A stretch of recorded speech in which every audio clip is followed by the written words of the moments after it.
10. Those were the two issues we took to the EFCC. And these are economic issues? Yes, the economic issues. But surprisingly, the EFCC was telling us that we should revert back to the Nigerian Football Federation arbitration for enforcement. We know where to go when we talk about enforcement. So on our own, you see, the beginning of the matter has just started. We've not seen the end. We are in a week of mourning our player, which will be buried on Friday, after which my president will be there. Which player is this? Thompson Olia. Oh, Thompson Olia. The burial is coming up on Friday. In Benin City. Yes, in Benin City, yes. After which we are going to sit down and take some far-reaching decision. It's a good thing that the minister is on their neck, but we also need to take our destiny in our hands. It's unfortunate.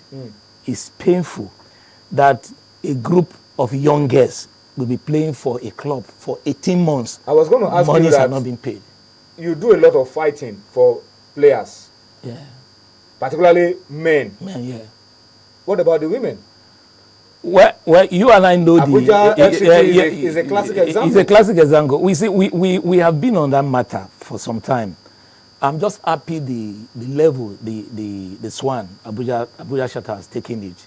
And I've equally told my council here, they need to team up with the Swan in Abuja so that we must put everybody under pressure.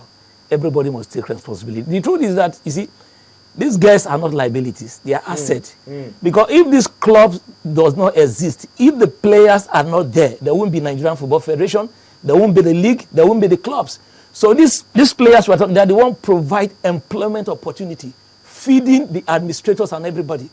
So why must they see the players as liability? They are assets. And they need to earn their money because, for Christ's sake, how many years do they have? Talking about the boys, 35 years maximum. And you, as an administrator, you are going to retire from your work about 60 or thereabout years. Educationally, like I always say, the game has a way of bringing them out from the mainstream of education, which is also a disadvantage. Under 90 minutes, a player can get an injury that will terminate his contract. So their case is a special case. Finish his career for the rest of his life. Yes, why hold them? For Christ's sake. And everybody feels indifference. The clubs are not bothered. Even the last time money was released to them by the LMC, they couldn't even bother to say, let me pay some money out of this. And I must also commend the chairman of the LMC to some extent. He's trying his best, but he's also constrained. In the sense that there is a body, the Nigerian Football Federation, they have the responsibility to enforce these things. I was going to ask Austin Popo that, don't you get frustrated that all these efforts that you are putting in with APFON, with your congresses, with even the latest one of AFCC and all of that, that with all of these things, doesn't look like these people are listening. Don't you get frustrated sometimes? No, the truth is that it's going to be face by face. Like I told you, we also have our strategy. It's so clear that within the system, nobody is ready to do anything. So having exhausted the internal mechanism, we have to go external. We have to go to FIFA. And if we don't have reprieve from FIFA, then we go to the court. You see, we will even embarrass the nation. You see, the president of this country needs to hear about this matter. If they are not, there are certain things I cannot disclose to you, but we are on top of the matter. We are not going to sleep over it. These guys have worked. Let them be paid. It's their money. You can't just sleep over issues and think your concentration should just be on the national team. No. Things need to change. Let's come back to the issue of EFCC case and of course the Atlant matter. EFCC have told you go back to arbitration. No, surprisingly, even the second issue of a check that was issued check was not even mentioned since 2010. They didn't even mention it in their response to us. Shocking. They didn't even talk about check, it. Yes. Which is what they talk about all the time, that when you issue the criminal. Check, it's a criminal offense. And these guys, I'm aware, I was in Akwa Ibom. I was told that they have money. They are going to spend the money, their last money, in making sure that this case does not see the light of day. And I'm not surprised. But we need to do something. I'm just advising players, including the ones that are playing. This is the time for solidarity, including the ones that are playing the national team. Because what goes around comes around. That is the truth. That is the We truth. talked about Thompson Olea now. I mean, just a digression. Thompson Olea, he said, will be buried in Benin on Friday. On Friday. Unfortunately, Thompson Olea won the Nations Cup for Nigeria in 1994. Not, and he played. He had three Nations Cup. Yeah. And a World Cup. Yeah. It's not mean player. It's not another player. A big player. national team player. So if national team players now feel that this thing can't get to them, maybe they need to listen to Thompson Olea's story. Olea was promised alongside the 1994 squad of houses in Abuja or Lagos, wherever they wanted it, but it didn't get his. Unfortunately, it's no more. Now there are three. Yekini is gone, Uche Okafor is gone, now Thompson Olea has gone. The truth is that I think I have a different position on this particular house matter, Okay. because when Thompson Olea died, the first person I had to call was Edema Fululu. Who was his teammate in 1994? Yes, who is also the director of finance of AFON. I called him because I wanted to find out what actually happened. To the house bombing in To the house. 1994. He said, well, you remember that as I'm talking to you, he has gotten his house. Okay. And is enjoying. In Abuja? In Abuja, yes, he has gotten his house in Abuja.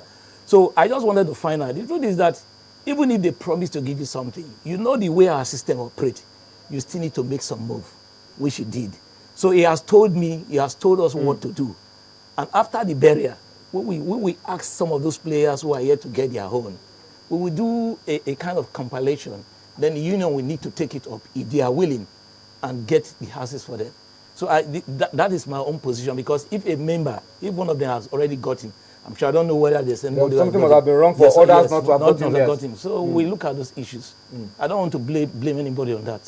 All right, let's allow you to be a part of what we're saying, because this is really very crucial in terms of what impact this will have on the state of our football. We need to begin to do things properly and begin to reward those who sweating it out, getting injured, risking their lives for the game. So please join us. You know how we do it, via feedback on Sports Tonight. We'd like to hear from you. We want you to talk to us and take advantage of our platforms, as you can see on your screen.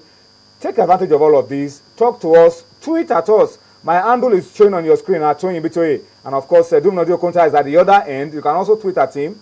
Let us know what you feel about all of these issues.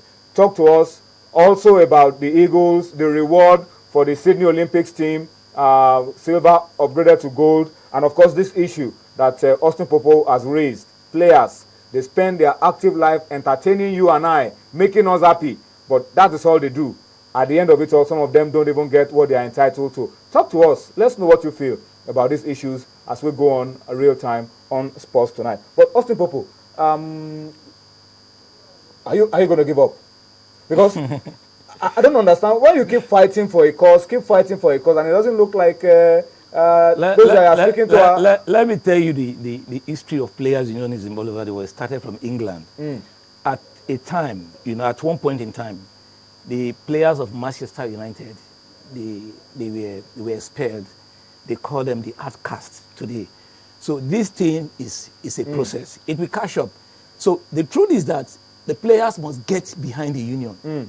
You see, if something is happening, like in the last congress we did, in the last conference we did for the club captains, we had to make sure that a forum was created for the club captains, which Odinga, the captain of Sharks, is the chairman, and the other guy for Kano Pillars is the vice chairman, Joel, I've forgotten his name. Afelokai. Yes, Joel because we are trying. Yes, we are trying to make sure that they also take responsibility. You understand me?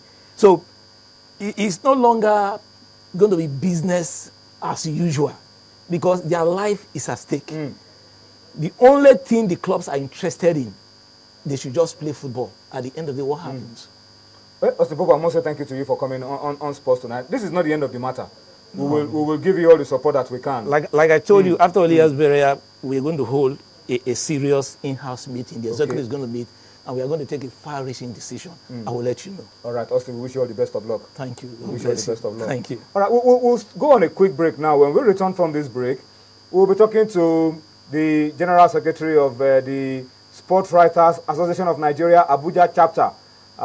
We need to hear from them why they are interested in sorting out the issue of these FCT queens. We'll come back with that after this timeout.